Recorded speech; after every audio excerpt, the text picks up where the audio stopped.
Welcome back to this video. In this video, I will show you on how to reset your WeChat account password without any stress. Let me show you how. But before we dive into the tutorial, if you find this tutorial useful and you are very new to this channel, remember click on that subscribe, turn on the notification bell for more useful tutorial like this. So with that being said, let's get started. Very first thing you need to do is open up your WeChat.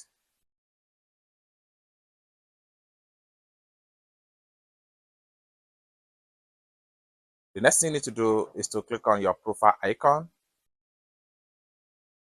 The next thing you need to do is to go to settings.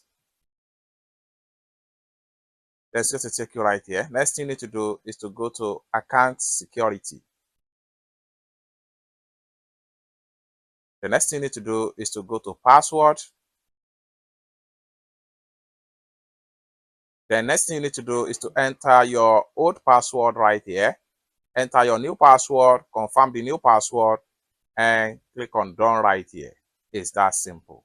For more tutorial about WeChat topic like this, consider to subscribe. Thank you so much for watching, and I hope to see you in my next video. Bye for now.